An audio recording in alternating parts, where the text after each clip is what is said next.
conservateur pouvait réunir plus de monde en une soirée dans l'West Island que les libéraux sur l'île de Montréal au complet pendant 4 ans.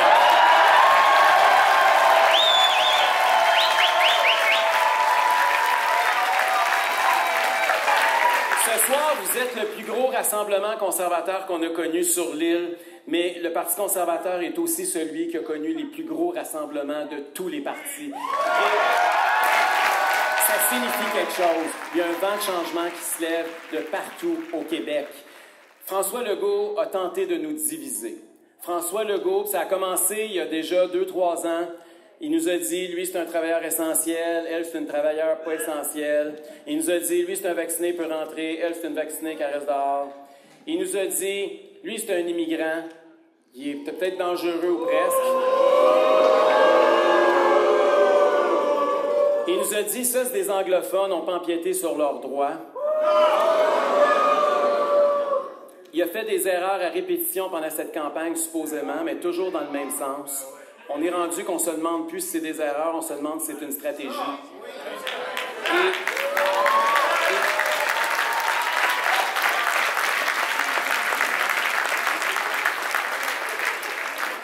Ce qu'on veut, puis c'est pour ça que vous êtes rassemblés ici ce soir, on veut que tout le monde sache que vous êtes tous et toutes Québécois, vous êtes tous et toutes égales et égaux. Vous êtes tous unis. Et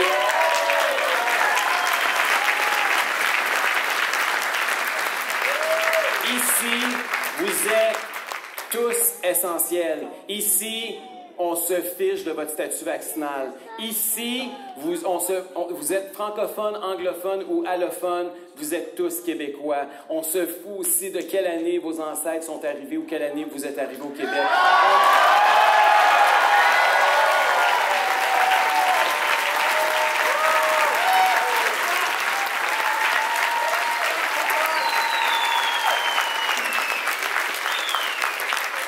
Lundi soir, c'est l'heure de l'unité.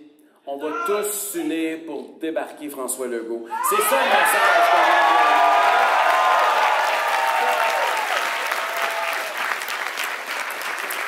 Vous le savez, je l'ai dit souvent pendant la campagne électorale, moi je suis un nationaliste québécois. Je m'identifie comme un Québécois, je suis fier d'être Québécois. Mon nationalisme, il est positif, il est ouvert. Je vois les anglophones comme des alliés pour la protection du fait français au Québec. Bravo!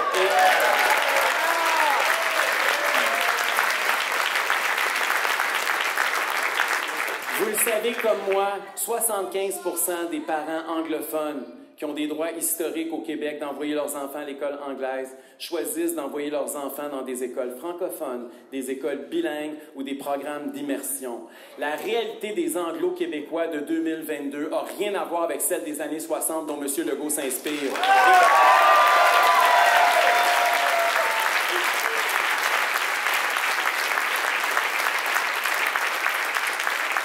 Et la réalité des nouveaux arrivants non plus n'a pas rien à voir avec celle qui semble inspirer M. Legault. Non seulement c'est faux que 80% des immigrants ne parlent pas français ou ne travaillent pas, mais les immigrants sont devenus essentiels. J'ai la chance, comme leader politique, de faire le tour des régions. Je me promène partout dans des circonscriptions éloignées.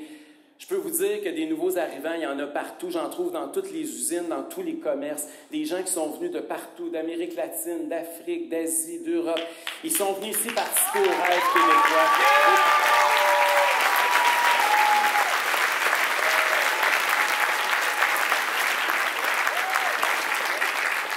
Ils arrivent ici, pourquoi? Parce que souvent, ils fuient des régimes où la dictature n'est pas présente. Ils viennent ici parce que, historiquement, on a respecté les droits civiques des citoyens, parce qu'historiquement, on a respecté les libertés individuelles de tous et chacun. C'est ce Québec-là qu'ils sont venus chercher, c'est ce Québec-là que François Legault veut nous enlever, et c'est ce Québec-là que le Parti conservateur veut vous redonner.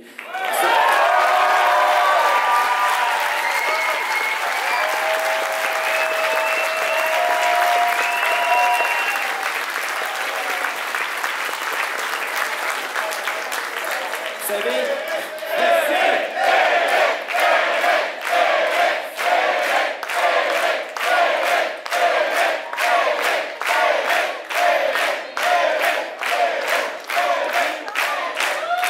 vous avez été extraordinaire tout le long de la campagne. Je vous remercie. Je m'attendais à ce que le parti connaisse un essor où on a monté, là, dans la région de Québec, dans certaines régions autour.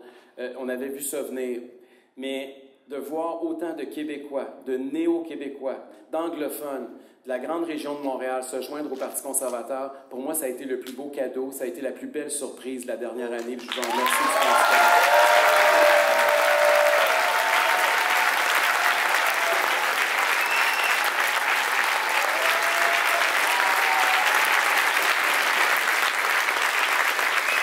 Just before I arrived here, I was in the bus coming from Quebec City, and we made a few stops on our way here. And there's a new poll that came out, and I was looking at what's the percentage we're getting among non-francophones, and it's at 25%. Okay. Vous avez une habitude, vous avez déjà voté conservateur sur la scène fédérale il n'y a pas si longtemps. Puis on est ici dans une circonscription qui, je veux faire un petit clin d'œil historique, qui en 1976 a voté pour l'Union nationale, a battu les libéraux parce qu'ils étaient furieux, parce que les libéraux les avaient encore trahis sur les enjeux linguistiques. Et le député qui a été élu, il y a eu un député qui a été élu dans l'ouest de l'île qui n'était pas un libéral, et ça s'est passé ici même à Pointe-Claire, dans la circonscription où on se trouve présentement. Et je pense que ça pourrait se reproduire, mais ça ne va pas juste se reproduire dans Pointe-Claire, ça pourrait se produire avec Bonnie Feigenbaum dans Darcy McGee, ça pourrait se produire avec ça pourrait se produire dans plusieurs autres circonscriptions. Ça pourrait se produire dans plusieurs circonscriptions de la région. Et je pense qu'il faut être attentif et on va avoir besoin de vous. Une élection, ça ne se gagne pas seul, ça ne se gagne pas juste avec des sondages, ça se gagne avec des votes, ça se gagne avec des boîtes de scrutin bien remplies de votes conservateurs. Il faut que vous ayez voté, il faut que vous ameniez du monde voter avec vous, il faut participer le 3 octobre, il faut monter la participation.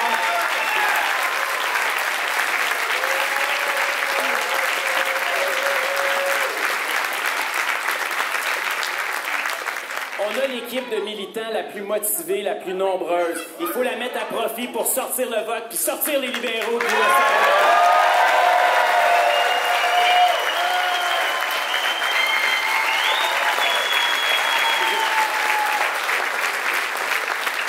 Il y a quelque chose qui est commun chez les anglophones et les francophones. En fait, il y a plusieurs choses qu'on a en commun. On a beaucoup plus en commun que ce que les politiciens essayent de nous diviser. Mais il y a quelque chose qui ressort présentement, puis je pense qu'il faut qu'on s'unisse aussi. Et je veux parler aux personnes plus âgées. Aujourd'hui, c'est la Journée internationale des aînés. Et je veux parler aux gens qui ont autant ou plus de cheveux blancs que moi. Je veux vous dire que, présentement, la jeunesse québécoise s'apprête à voter conservateur de façon très importante, comme on ne l'a pas vu depuis très, très, très longtemps. Et si c'était juste les 50 ans et moins ou les 55 ans et moins qui voteraient, on serait à 48 heures de former le prochain gouvernement, possiblement.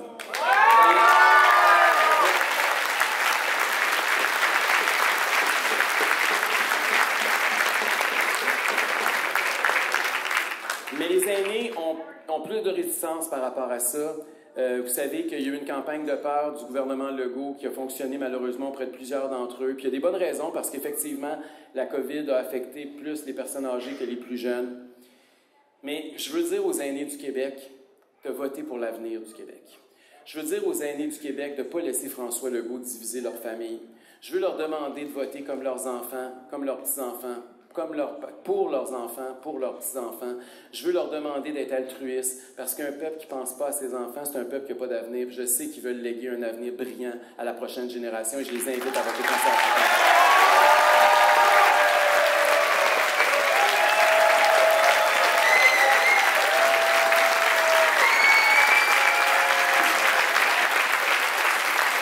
Je l'ai dit tout au long de la campagne, François Legault, c'est un homme qui est obsédé par les sondages.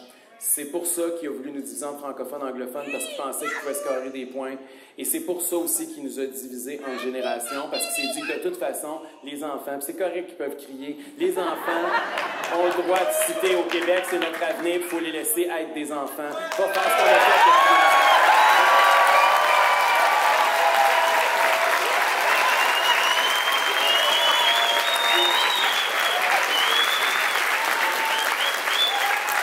Les enfants, il n'apparaît pas dans les sondages. Mais nous, on va voter pour les enfants le 3 octobre, puis on va faire élire l'avenir des enfants, que ça va être notre priorité numéro 1.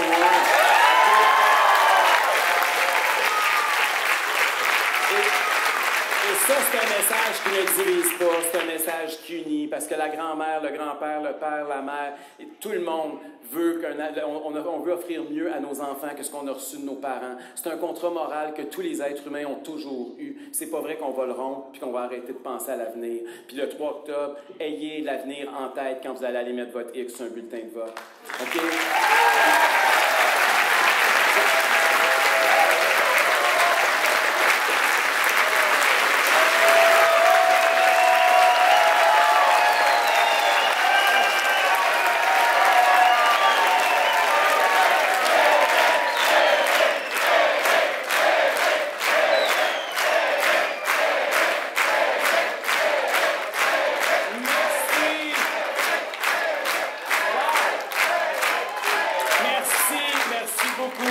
Je veux maintenant déjà finir mon discours comme je l'ai fini toujours, en vous disant qu'il reste 2 petits dodos avant qu'on dise...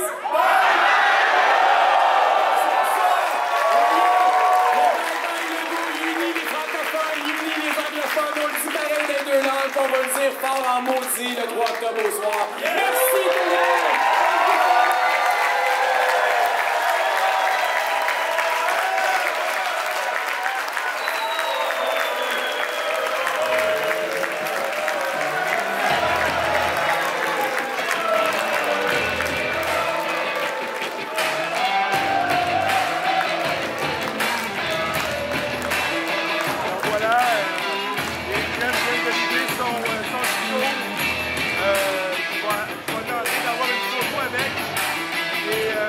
J'espère que vous avez apprécié ce qu'il a dit. Je pense que ça va beaucoup parler. Et cet homme-là, on est là d'être mon premier ministre. Alors, c'est une question qui est libérale. Alors, il va tenter de faire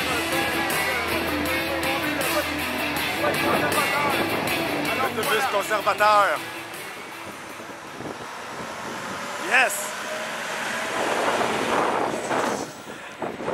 C'est ce qui résume aujourd'hui